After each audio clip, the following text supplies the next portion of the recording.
Hello दोस्तों, उम्मीद classes में आपका बहुत बहुत स्वागत है। तो आज का ये वीडियो होने वाला है उन लोगों के लिए जो 2024 से 2025 में बोर्ड एग्जाम देने वाले हैं। तो आज से हम लोग क्लास 10th का एनसीईआरटी गणित को शुरू करने वाले हैं और बिल्कुल बेसिक से शुरू करेंगे।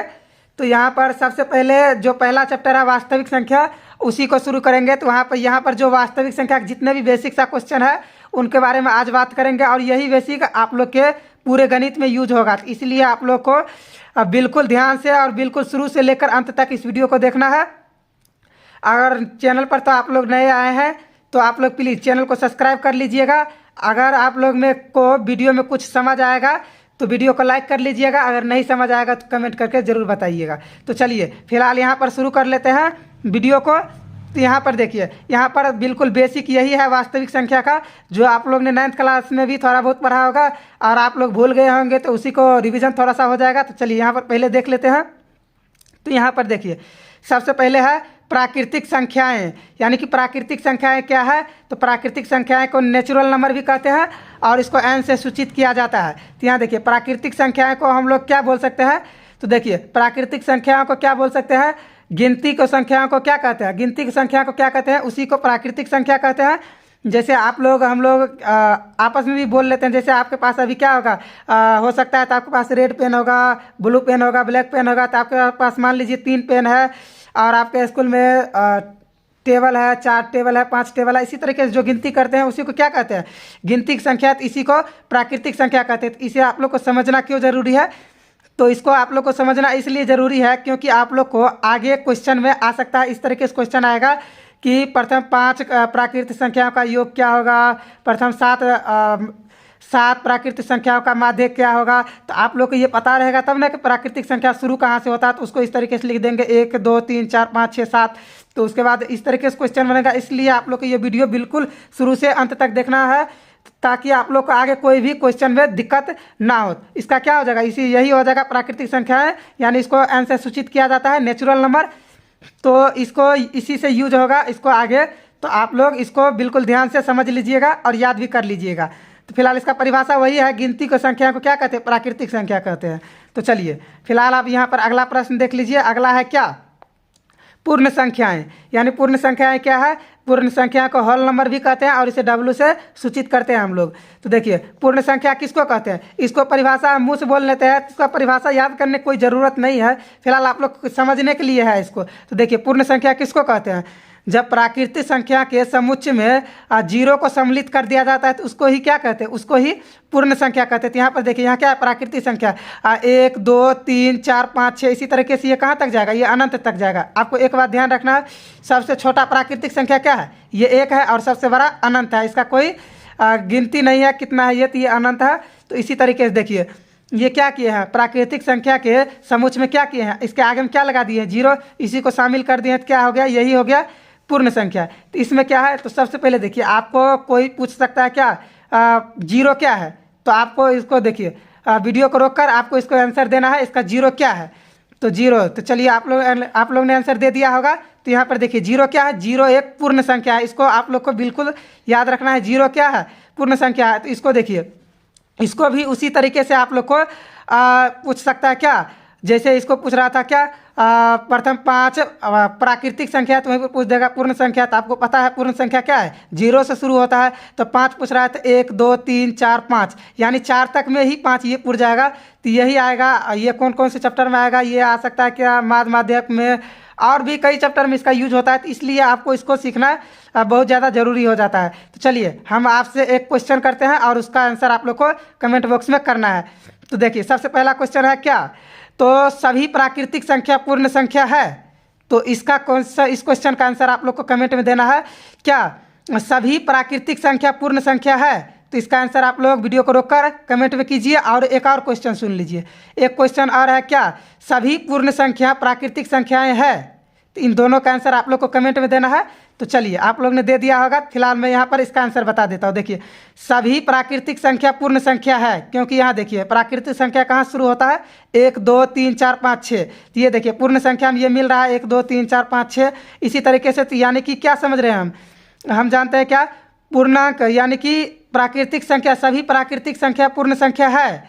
लेकिन यहाँ पर देखिए सभी पूर्ण संख्या प्राकृतिक संख्या है, नहीं है, बिल्कुल नहीं है, क्योंकि यहाँ पर देखिए यहाँ पर क्या है, जीरो नहीं है। तो ये क्या हो जाएगा, ये सभी पूर्ण संख्या प्राकृतिक संख्या नहीं है, लेकिन सभी प्राकृतिक संख्या पूर्ण संख्या है। तो इसको आप लोग को बिल्कुल ध्यान से इसी तरीके से समझ के रखना है। चलिए, तो अब अगला क्वेश्चन आ चुका है। तो ये देखिए, ये सब आप लोग को बिल्कुल ध्यान देखना है, और यही क्वेश्चन बहुत बार क्वेश्चन में यही सब आता है, लेकिन बच्चे क्या करता है, यही छोड़ देता है, ये सब समझता है ये कुछ है ही नहीं। तो इसको आप लोग को ध्यान में रखना है। देखिए यहाँ पर आ चुका है क्या, पूर्णांक संख्याएं। इसको क्या कहते हैं, इंटेजर नंबर कहते हैं, और इसको जेड से हम लोग सूचित करते हैं।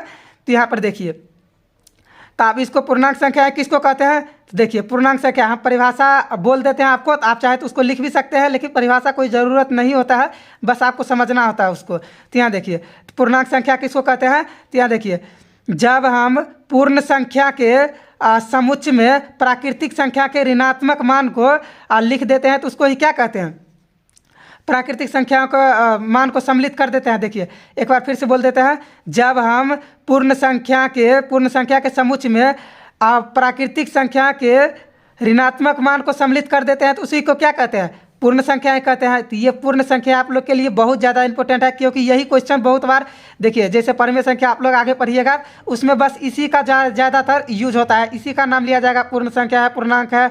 इसको आप लोग को बिल्कुल समझना है, ये है क्या, तो ये क्या है। देखिए, तो आप एक और क्वेश्चन आपसे करते हैं, तो उसका भी आपको जवाब देना है। तो देखिए, सबसे छोटी पूर्णांक संख्या क्या है और सबसे बड़ी पूर्णांक संख्या क्या है, इसका आंसर आप लोग दीजिएगा जरूर वीडियो को रोककर। तो आप लोग को पता है या नहीं, उसका आप लोग का आंसर देना है। फिलहाल मैं इसका आंसर बता देता हूँ। देखिए इसमें क्या है, इसको आप लोग देख रहा होगा, इसमें आप लोग को दिख रहा होगा क्या, इसमें तो ये पता ही नहीं चल रहा कि ये शुरू कहाँ से हो रहा है और इसका लास्ट कहाँ है। तो इसलिए ये शुरू भी नहीं हो रहा है इसका कहीं से, तो इसका क्या हो जाएगा, सबसे छोटी क्या हो जाएगा, वो भी अनंत हो जाएगा, और सबसे बड़ी भी क्या हो जाएगा, वो भी अनंत हो जाएगा। तो इसको इस तरीके से पता रखना है क्या, पूर्णांक संख्या में क्या है, तो यानी कि ये जीरो से इधर देखिए, जीरो से इधर ये क्या है, पूर्ण संख्या है, और इधर क्या है, ये माइनस वाला, तो ये क्या है, प्लस माइनस जीरो, ये सभी को मिलाकर क्या बना है, ये पूर्णांक संख्या बना है। तो इसको आप लोग को इस तरीके से समझ लेना है। चलिए, तो यहाँ पर फिर से आप आगे देख लेते हैं। तो आगे देखिए, आगे आ चुका है परिमेय संख्या। तो देखिए परिमेय संख्या किसको कहते हैं, तो परिमेय संख्या, तो ये तो आप लोग 9th क्लास में भी ये सब पढ़े हैं, लेकिन थोड़ा बहुत आप लोग भूल गए हैं, तो उसको याद दिला देते हैं। तो यहाँ देखिए, परिमेय संख्या को क्या कहते हैं, इसको रेशनल नंबर कहते हैं, और इसको क्यू से सूचित करते हैं। तो देखिए यहाँ पर इसको क्यू से सूचित करते हैं, और इसको देखिए परिभाषा थोड़ा सा समझ लीजिए इसको। तो इसको परिमेय संख्या किसको कहते हैं, वो ऐसी संख्या जिसे हम P/Q के रूप में लिख सकते हैं, उसको क्या कहते हैं, परिमेय संख्या कहते हैं। लेकिन इसमें क्या है, एक कंडीशन है, जिसमें क्या है, P और Q पूर्णांक होना चाहिए। देखिए आ गया वही, तो P और Q पूर्णांक, यानी पूर्णांक किसको कहते हैं, जिसमें देखिए P का मान माइनस में भी आ सकता है, प्लस में भी आ सकता है, जीरो भी आ सकता है, P और Q का मान, तो इसी को पूर्णांक कहते हैं। तो ये आपको ध्यान में रखना है, पूर्णांक, ये पूर्णांक ही आना चाहिए और दूसरा कुछ भी नहीं आना चाहिए। इसलिए यहाँ पर लिखा गया है P और Q का मान क्या होना चाहिए, पूर्णांक ही होना चाहिए। और एक और बात यहाँ पर देखिए, Q के बराबर कभी जीरो नहीं होना चाहिए। यानी कि यहाँ पर देख लीजिए, परिमेय किसको कहते हैं, P/Q को क्या कहते हैं, तो इसको परिमेय संख्या कहते हैं। लेकिन देखिए, तो यहाँ पर आपको ये ध्यान में रखना है, देखिए परिमेय संख्या किसको कहते हैं, तो ये देख लीजिए, मान लीजिए एक भी क्या है, ये परिमेय संख्या, क्योंकि एक के बट्टा में भी क्या लिख सकते हैं, हम एक लिख सकते हैं। अब मान लीजिए ये 2/4, ये क्या है, ये भी परिमेय संख्या, क्योंकि ये क्या है, P/Q के रूप में है। देख सकते हैं आप, ये P/Q के रूप में है, तो इसको क्या कर सकते हैं, ये परिमेय संख्या है। लेकिन आप ये ऐसा नहीं लिख सकते क्या, 2 और बट्टा 0, यही ये पहले ही बोल दे रहा है क्या, Q के बराबर जीरो नहीं है। तो यहाँ पर देख लीजिए, पहले ही क्वेश्चन में ये क्या बोल रहा है कि P और Q के रूप में लिख सकते हैं। तो मान लीजिए ये क्या है, P है और ये Q है। तो मान लीजिए ये दो, जो ऊपर वाला है वो क्या है, P है, और नीचे वाला Q है। तो पहले ही बता दिया Q का मान जीरो नहीं होना चाहिए, तो इसलिए ये कभी परिमेय संख्या ऐसा नहीं हो सकता है। तो ये परिमेय संख्या है, परिमेय संख्या के कैसे लिख सकते हैं, P/Q के रूप में लिख सकते हैं। तो आपको इसको बिल्कुल इसी तरीके से ध्यान रखना है। और बाकी जो इसमें कुछ अभी छूट रहा है, उसको आगे क्वेश्चन में और ज़्यादा एक्सप्लेन कर देंगे। तो आप लोग प्लीज़ चैनल को सब्सक्राइब जरूर से ज़रूर कर लीजिएगा। फिलहाल तो यहाँ आगे क्वेश्चन को देख लेते हैं। तो यहाँ देखिए, अब आगे क्या है, आगे क्या है, अपरिमेय संख्या। तो अपरिमेय संख्या किसको कहते हैं, तो देख लीजिए, जब परमेय है अपरिमेय है, तो जो परमेय नहीं है वही तो अपरिमेय होगा।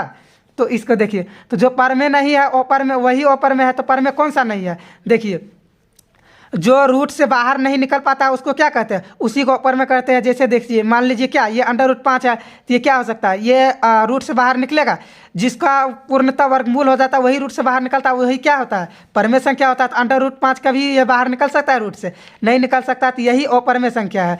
तो देख लीजिए, जैसे मान लीजिए, और मान लीजिए इसको आप अपरमेय संख्या नहीं कर सकते, किसको, मान लीजिए ये 4 है तो ये रूट से बाहर निकल जाएगा 2, तो ये परमेय संख्या हो जाएगा।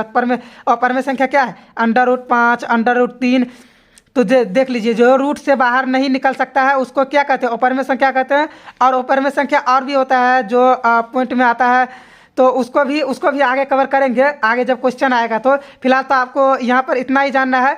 जिसको p/q को देखिए, वैसी संख्या जिसको p/q के रूप में नहीं लिख सकते हैं उसको क्या कहते हैं, उसी को अपरमेय संख्या कहते हैं, जस्ट इसका अपोजिट। चलिए, तो फिलहाल यहाँ पर अगला प्रश्न देख लीजिए, आगे क्या है। ये प्रश्न नहीं है, बस ये समझ लीजिए, आप लोग को समझना है, ये आगे इसी का यूज होगा सबसे ज़्यादा। चलिए, तो आगे अब आ चुका है वास्तविक संख्या, जो हमारे चैप्टर का नाम है वास्तविक संख्या, यानी कि रियल नंबर। इसको R से सूचित करते हैं, रियल नंबर को। तो देखिए, अब वास्तविक संख्या हम किसको कहते हैं, तो देखिए वास्तविक संख्या किसको कहते हैं, वास्तविक संख्या इसको कहते हैं प्राकृतिक संख्या, पूर्ण संख्या, अप्राकृतिक, परमेय संख्या, अपरमेय संख्या, सम संख्या, विषम संख्या, जितने भी है इन सभी के समुच्चय को ही क्या कहते हैं, वास्तविक संख्या कहते हैं। रियल नंबर किसको कहते हैं, ये जो जितना परमेय संख्या, अपरमेय संख्या, पूर्ण संख्या जो भी है इन सभी के समुच्चय को क्या कहते हैं, वास्तविक संख्या कहते हैं। तो बस समझ लीजिए, जितना भी नंबर है, जो भी चीज़ है, तो एक शब्दों में आप इस तरीके से समझ सकते हैं, जितना भी नंबर है, जितना भी हम लोग नंबर को पढ़ते हैं, बोलते हैं, उस सारा क्या है, वास्तविक संख्या ही है। तो वास्तविक संख्या आप लोग समझ गए हैं, इन सभी के समुच्चय को ही क्या कहते हैं, प्राकृतिक संख्या, पूर्ण संख्या, परमेय संख्या, अपरमेय संख्या जो भी है उसी के समुच्चय को वास्तविक संख्या कहते हैं। चलिए, तो अगला प्रश्न, अगला देख लीजिए, आगे क्या है। सम, यहाँ पर हाँ, सम संख्या, यह सब छोटा छोटा क्वेश्चन आ चुका है, छोटा छोटा, इसको आप लोग को बिल्कुल ध्यान में रखना है, क्योंकि ये अभी जस्ट जो आगे हम लोग क्वेश्चन बताने वाले हैं आपको, उसी में ये सब का यूज होगा। तो इसको आप लोग को बिल्कुल अच्छे तरीके से अभी रिवीजन करके रख लेना है, जो बता रहे हैं। देखिए, सम संख्या किसको कहते हैं, तो सम संख्या किसको कहते हैं, तो इसका भी परिभाषा हम बोल देते हैं। तो आप चाहे तो उसको लिख सकते हैं, या तो समझ लेंगे, वह भी बहुत है। तो देखिए क्या कहते हैं इसको, वैसी संख्या जो 2 से पूरी तरह से विभाजित हो जाता है उसको क्या कहते हैं, उसी को क्या कहते हैं, सम संख्या कहते हैं। तो सम संख्या क्या है, ये 2 क्या है, 2 को बटा में 2 देकर काट देंगे, ये कट जाएगा, तो 2 से विभाजित है, तो ये क्या हो जाएगा, तो ये हो जाएगा सम संख्या हो जाएगा। 4 भी 6 भी इसी तरीके से जो कट जाएगा वो क्या हो जाएगा, वो सम संख्या हो जाएगा। तो देखिए, तो आपसे एक और क्वेश्चन है, सबसे छोटी सम संख्या कौन है और सबसे बड़ी सम संख्या कौन है, उसका भी आंसर आप लोग जरूर दीजिएगा। तो देखिए, सबसे छोटी और सबसे बड़ी अभाज्य संख्या, सम संख्या क्या है, सबसे छोटी सम संख्या क्या है, 2 है, इसका क्या है, 2 है। चलिए, तो आपको इसी तरीके से आगे बाकी अभी अगर समझ में थोड़ा सा कम भी आ रहा है तो उसको आपको ज़्यादा दिक्कत में नहीं लेना है, क्योंकि आगे भी बता देंगे, जब क्वेश्चन बताएंगे तो आपको तब समझ में आ जाएगा। जो अभी नहीं आ रहा है तो आगे आ जाएगा आपको। चलिए, फिलहाल यहाँ पर आगे देख लीजिए, आगे विषम संख्या। तो विषम संख्या किसको कहेंगे, जो 2 से पूर्णतः विभाजित नहीं होता है उसको क्या कहते हैं, उसी को विषम संख्या कहते हैं, जस्ट इसका अपोजिट।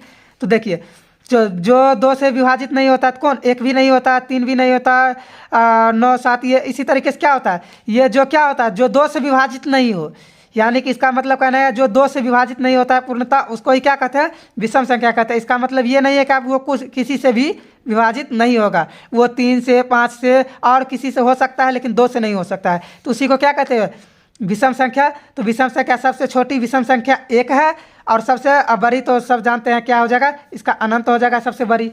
तो चलिए, फिलहाल यहाँ पर अगला अब आगे देख लेते हैं। चलिए, तो यहाँ पर आगे आ चुका है क्या, आगे है अभाज्य संख्या किसको कहते हैं, अभाज्य संख्या यानी प्राइम नंबर। यहाँ पर देखिए, ये क्या है, विषम संख्या को ऑड नंबर कहते हैं और सम संख्या को इवन नंबर कहते हैं। तो फिलहाल यहाँ पर देखिए, प्राइम नंबर किसको कहते हैं, वैसी संख्या जो एक को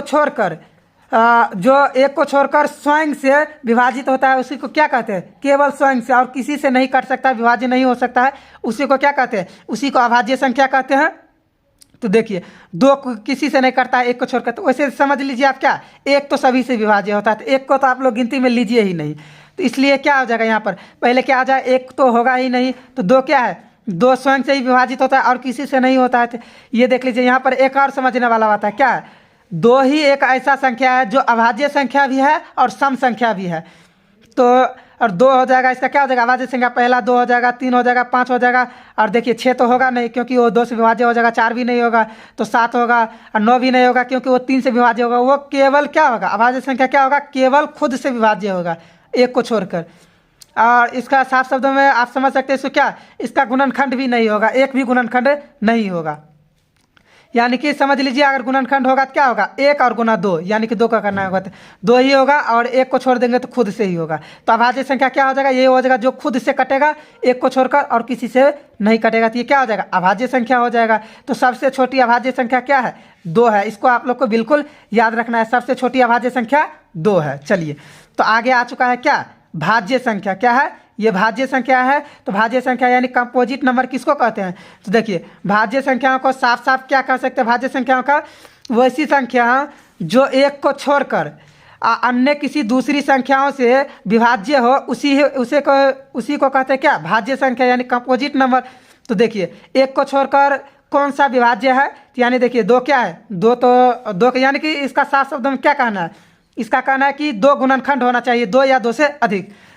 तो देखिए 2 विभाज्य का मतलब वही होता है कि उसका गुणनखंड होना चाहिए। तो यहाँ पर देखिए 2 का भी नहीं होगा क्योंकि 2 अभाज्य संख्या है, 3 भी अभाज्य संख्या है, और तो 1 को छोड़कर ही बोला है, तो 1 को तो करना नहीं है। तो यहाँ पर देखिए 4 क्या है, 4 को क्या है, 4 क्या है, 4 को 2 से विभाजित कर सकते हैं, तो क्या है 4 का 2 से विभाजित करेंगे 2 होगा, तो ये क्या है, इसका 2 गुणनखंड हो जाएगा, 2 गुना 2। तो यानी कि क्या हो जाएगा, ये हो जाएगा भाज्य संख्या, और इसको 4 भी हो जाएगा, 6 भी हो जाएगा, 8 भी हो जाएगा, 10 12 इस तरीके से जो भी भाज्य हो जाएगा, 2 से अधिक गुणनखंड जिसका होगा वो क्या हो जाएगा, वह भाज्य संख्या हो जाएगा। और इसको आप लोग को बिल्कुल ध्यान से देखना है, क्या सबसे छोटी क्या है, सबसे छोटी भाज्य संख्या यानी 4 से शुरू होता है। ये क्वेश्चन बहुत ज़्यादा इंपॉर्टेंट है, 4 से शुरू होता है क्या, सबसे छोटी भाज्य संख्या।